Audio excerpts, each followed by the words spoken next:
Tout de suite, émission.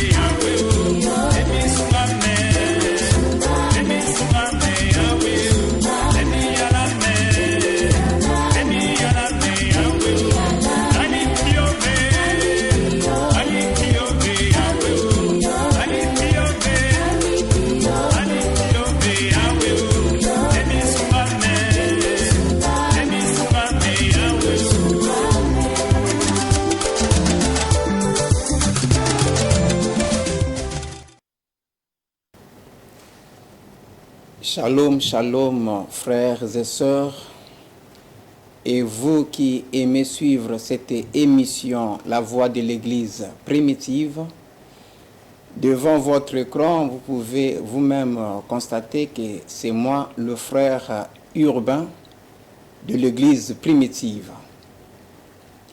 Aujourd'hui, nous allons encore répondre sur des questions que un ancien frère qui aime l'Église, suivre les émissions, il nous a envoyé ces questions. Je vais donc répondre à son préoccupation jusqu'à ce que nous allons épuiser notre temps. Je profite aussi devant cette chaîne de dire merci pour les gens qui nous envoient toujours leurs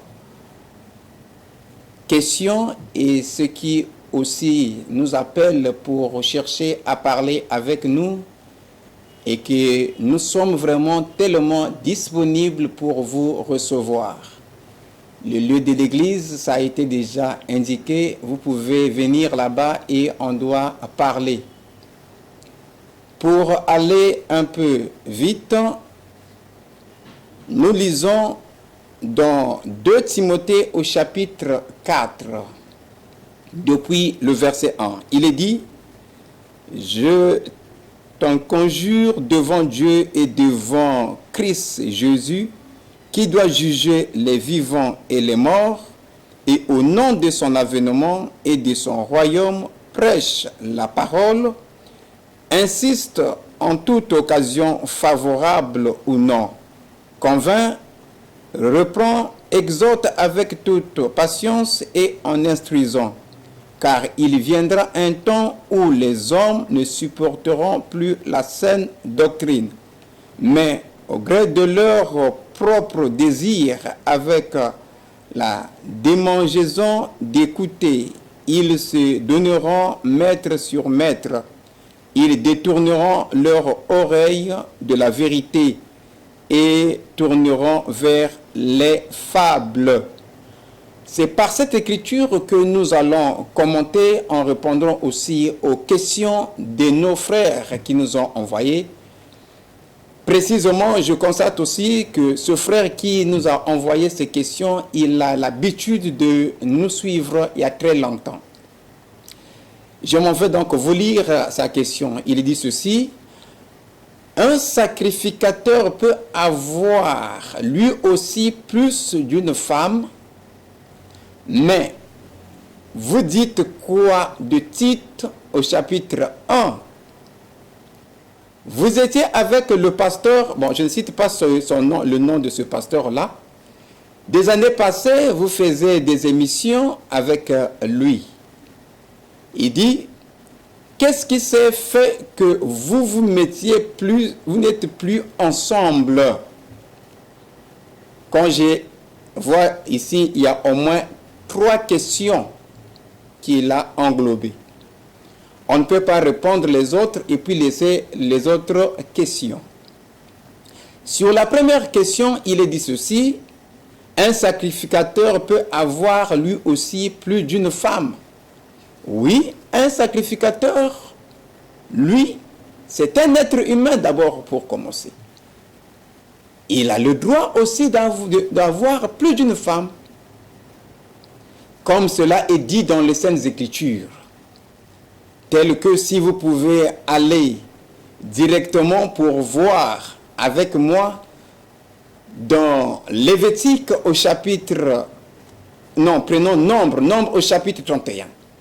Dans Nombre au chapitre 31, depuis le verset 31 aussi, vous allez voir que ici Dieu parle à Moïse pour montrer qu'après qu'ils avaient eu donc le butin, pendant qu'on partageait le butin, vous voyez qu'ici, Dieu demande que la part qui devait lui revenir pour les femmes, il faut donner ça, lui il dit, donnez ça à mon serviteur Éléazar. Si vous prenez depuis le verset 31, vous lisez du Nombre 31 aussi, vous descendez.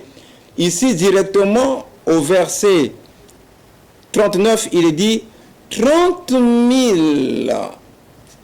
5 ânes, dont 60 et 61 en redevance pour Yahweh, et 16 000 personnes, dont 32 en redevance pour Yahweh. Le verset 41, Moïse donna à Éléazar, le prêtre, la redevance prélevée pour Yahweh, comme Yahweh l'avait ordonné à Moïse. Donc ici, pendant qu'on partageait le butin, on a donné donc au prêtre ou au souverain sacrificateur Éléazar 32 vierges comme femme. Ce qui était pour Dieu, on lui a donné, parce que c'est ce qui est dit ici que nous avons lu. Si vous pouvez aussi prendre dans 1 Samuel au chapitre 1, là où on parle de Elkana. Elkana aussi c'était un sacrificateur, il en avait aussi plus d'une femme. Donc, un sacrificateur ou un pasteur peut aussi avoir plus d'une femme. Mais il faut que ce soit les femmes vierges, comme nous venons d'entendre. Les femmes qui n'ont pas eu la couche avec un homme. Tel que Branham le dit aussi dans Mariage et divorce, si vous pouvez prendre Mariage et divorce à la page 38, il dit au paragraphe 188 et 183, dans la voix de Dieu, il faut prendre le paragraphe 221. Il dit, aucun ministre de l'évangile ne peut épouser une veuve. Le saviez-vous? Voulez-vous le lire? C'est dans Lévitique chapitre 21. Et dans Ézéchiel au chapitre 44. Cela vous montre que les sacrificateurs ne devaient pas épouser une femme qui avait été touchée par un homme. C'est le type de l'épouse vierge de Jésus-Christ parce qu'il manipule le feu de Dieu.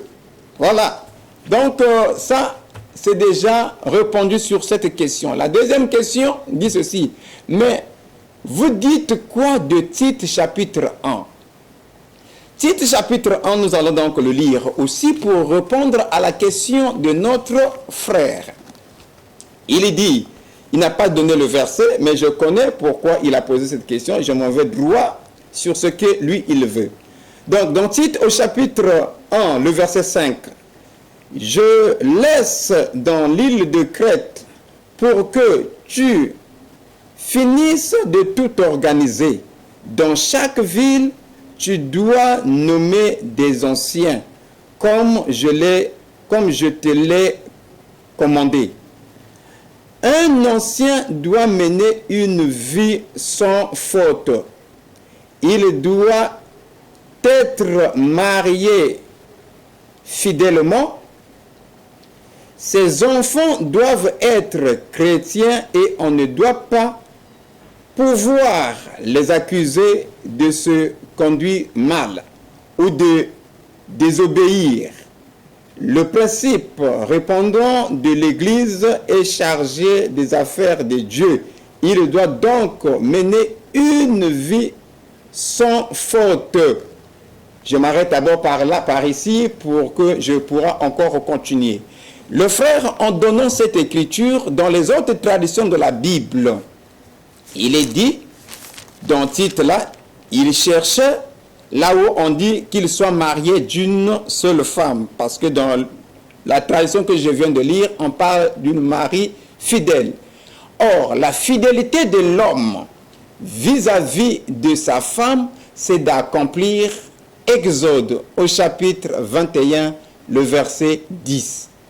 Dans la tradition que le frère a, là où il dit que le mari soit marié à une seule femme, ça c'est pas bien traduit. Si vous prenez la Bible que je viens de lire, et même aussi la Bible, le Semeur, vous allez voir que on demande seulement aux responsables de l'Église ou bien de l'ancien qui aspire à la charge d'évêque, il faut qu'il soit marié fidèlement. Et la fidélité, c'est ce que je viens donc d'expliquer. C'est d'accomplir Exode au chapitre 21, le verset 10 et 11.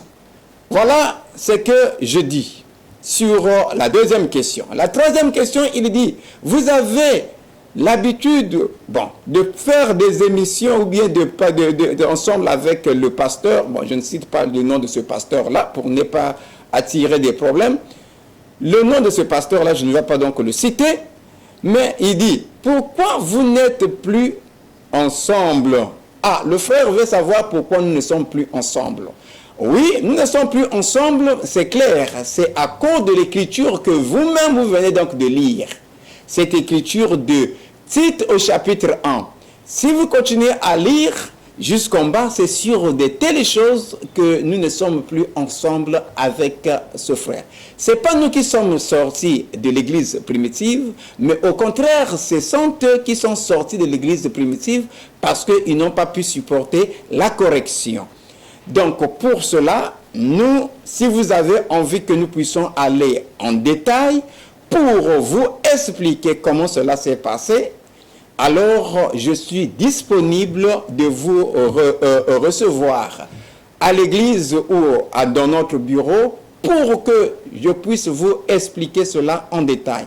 Pas aussi au téléphone parce que le prophète Branham, dans votre vie est-elle digne de l'évangile, dit qu'on ne doit pas prendre le téléphone pour régler des problèmes. Donc pour ce qui est de cela, mon frère, tu peux donc nous contacter par le numéro qui affiche au bas de votre écran pour que nous puissions vous expliquer en détail comment nous ne sommes plus ensemble avec le pasteur que tu as cité le nom là. Donc moi, je ne dois pas donc le citer. Je continue donc à repliquer ou bien à enseigner sur ce grand sujet, le mariage et le divorce. Parce que c'est dans ce sujet qu'il y a beaucoup de bavures, qu'il y a beaucoup de choses, même dans nos foyers, même au sein de l'Église. Il y a beaucoup de choses que les gens sont en train de faire, mais que Dieu a condamnées. Voilà pourquoi nous allons encore prendre dans Lévitique au chapitre 20. Écoutez un peu ce que la Bible dit. Dans Lévitique au chapitre 20, il est dit ici, c'est pratiquement ce que nous avons cité la fois passée, mais je saute pour prendre d'autres choses. Lévitique au chapitre 20, je prends donc Lévitique au chapitre 21 pour parler sur ce que nous venons de parler sur les sacrificateurs. Dans Lévitique chapitre 21, le verset 1, il est dit, l'Éternel dit à Moïse, parle aux sacrificateurs fils d'Aaron, tu leur diras, un sacrificateur ne se rendra pas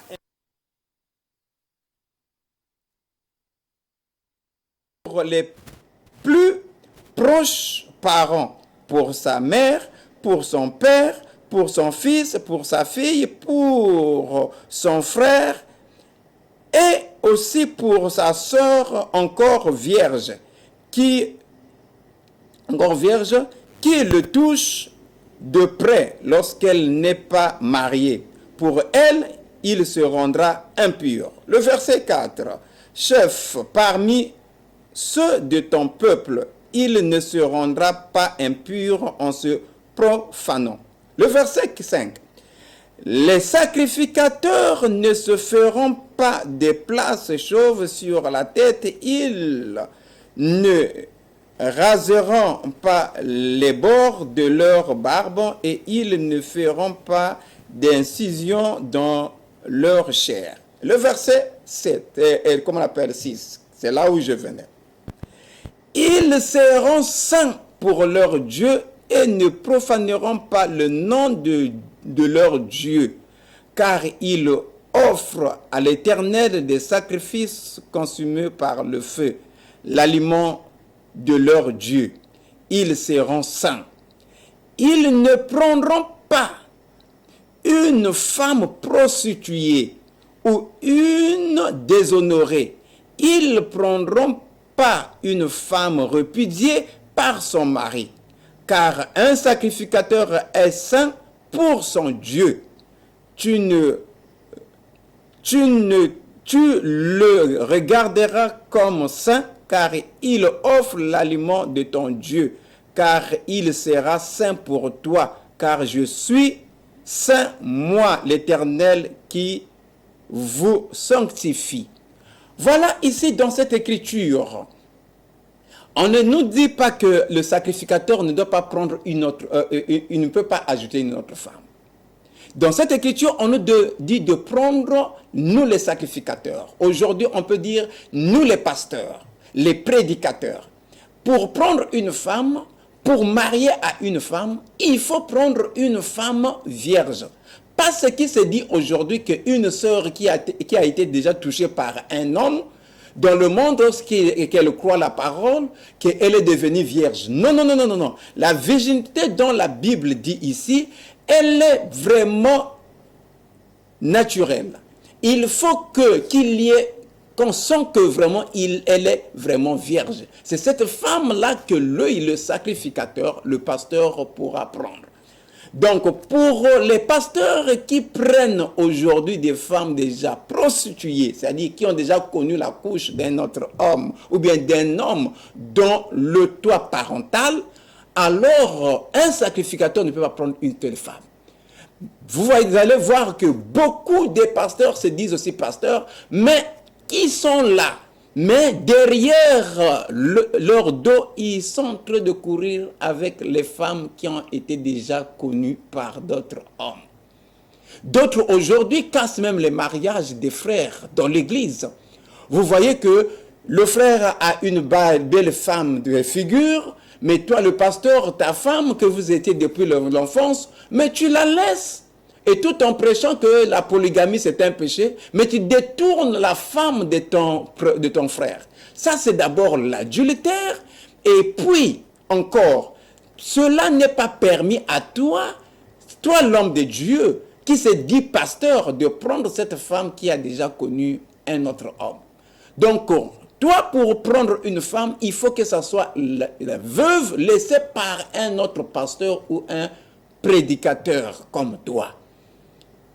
Mais si les gens prennent aujourd'hui les femmes qui sont déjà dans cet état, alors vous pouvez comprendre que eux-mêmes, ils ne sont pas justes. Voilà pourquoi la polygamie chez des sacrificateurs, c'est de prendre les femmes vierges. Si un prédicateur prend ou ajoute encore une autre femme vierge, il n'a pas péché. Ce n'est pas un péché. Mais c'est un péché grave, c'est lorsque tu vas prendre la femme qui appartenait à un frère, ou bien qui appartenait, ou bien qui était dans la maison de quelqu'un, même si elle est chassée. Et cette loi-là, ce n'est pas seulement à nous, frères et sœurs, les sacrificateurs, même à vous aussi qui écoutez la parole du Seigneur. Tu ne peux pas prendre la femme de quelqu'un qui a été même chassé. Parce qu'on peut arriver à chasser une femme à cause de sa désobéissance, à cause de son insoumission, à cause de l'adultère. Il y a beaucoup de cas qu'on peut chasser une femme. Mais si on a chassé la femme à cause de l'insoumission, mais la femme là peut revenir à son mari. Mais si toi, tu te laisses à prendre cette femme-là parce qu'elle est belle de figure, mais mon frère, c'est grave. Tu n'as pas le plein droit de prendre une telle femme. Et aussi encore, on ne peut pas exposer nos filles ou bien les sœurs pour la prostitution. Vous pouvez prendre avec moi dans Lévitique, toujours au chapitre 21, là où nous sommes, le verset 9. Écoutez, il dit, si la fille d'un sacrificateur se déshonore en se prostituant, elle déshonore son père. Elle sera brûlée. Vous voyez aussi ici, on défend aux sacrificateurs que leur fille ne peut pas se prostituer. Mais vous allez voir que beaucoup de filles des pasteurs se prostituent. Mieux vaut donner ta fille en mariage vierge, qu'elle connaît, qu'elle arrive à faire des choses là dans la maison de son père. Pire que si son père c'est un sacrificateur. C'est strictement interdit. Et pas seulement aussi pour les prédicateurs, comment on appelle les filles des prédicateurs. Mais la Bible dit aussi ici, dans Lévitique chapitre 19, je m'en vais vous lire le verset 29, il est dit, tu ne te profaneras pas ta fille en la livrant à la prostitution, de peur que le pays ne se prostitue et ne se remplisse d'infamine. Vous voyez? Donc, pour les gens qui ne veulent pas aussi donner leur fille en mariage pendant ce temps, la fille a déjà de l'âge, soit disant il faut qu'elle puisse faire d'abord les études, mais elle n'est pas faite d'abord premièrement pour les études. Elle a été faite pour le mariage. Mais si tu la laisses et qu'elle est en train de faire ces choses, elle est en train de se prostituer, parce que c'est toi qui as dit il faut qu'elle puisse d'abord rester sur tout ça, mais elle a envie d'être avec un homme et tu es en train de protéger, en train de l'empêcher. C'est ça. Toi, le Seigneur ne va pas te laisser. Et il faut donc éviter de livrer nos jeunes filles, nos sœurs à la prostitution, pour que le pays ne puisse pas aussi subir de telles choses. Et aussi, je vais encore vous dire quelque chose. Si une femme qui a été mariée, elle est partie chez ses parents, et qu'un autre monsieur a eu la couche avec elle, mais toi, le premier homme qui a, même si tu as perdu beaucoup de millions pour l'épouser, mon frère, il ne faut plus la prendre. Parce que si tu la prends, le pays sera souillé. Vous voyez? Voilà pourquoi il y a beaucoup de choses dans le pays ou bien ailleurs. Mais c'est parce que beaucoup ont pris des femmes déjà divorcées, des femmes déjà repudiées par leur mari. Si l'Écriture dit que si le mari ou bien cette femme-là a encore le désir qu'elle reparte chez son mari, c'est pas qu'elle puisse devenir la femme d'un autre homme. Et si elle est déjà devenue, tu connais que toi, homme, que ta femme a déjà connu la couche de notre homme, mais tu ne peux plus la prendre parce que Jérémie chapitre 3 interdit. Voilà pourquoi, frère, il est tellement nécessaire que nous puissions parler beaucoup plus sur ce sujet qu'on appelle le mariage et le divorce. Parce qu'il y a beaucoup de choses qui se passent dans nos maisons, dans nos foyers, dans l'église. Et si on ne parle pas, il n'y a pas l'horreur pour le peuple. Voilà pourquoi l'apôtre Paul dit à Timothée d'insister. Et nous sommes en train d'insister sur ce point parce que ça cause beaucoup de chagrins dans des foyers. Ça cause beaucoup de problèmes dans des maisons. Beaucoup de problèmes même dans nos quartiers, dans notre pays. Mais il faut que les chrétiens soient bien enseignés pour qu'ils puissent être à l'abri. Que donc, que le Seigneur nous bénisse beaucoup plus et qu'il bénisse aussi vous qui écoutez beaucoup plus cette chaîne TPT+, surtout cette émission La Voix de l'Église primitive.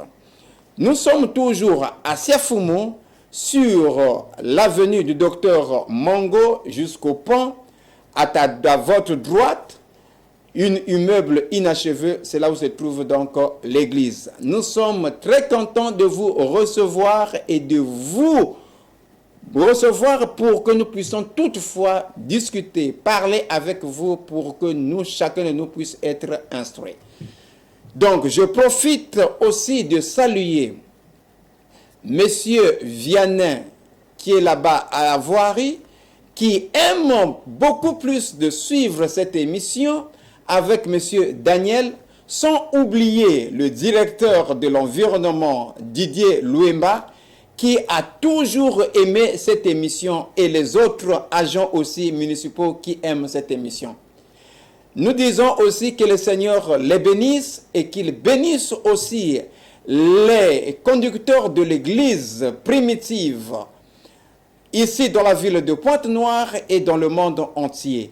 Sans oublier aussi les techniciens de TPT+, qui fait bien leur travail. Que le Seigneur puisse les récompenser beaucoup et qu'il leur donne des moyens nécessaires encore pour que les émissions ici et que la voix du Seigneur soit toujours prêchée dans les maisons de nos frères qui aiment notre émission. Que Yahweh El Shaddai donc nous bénisse tous. Shalom, shalom, shalom.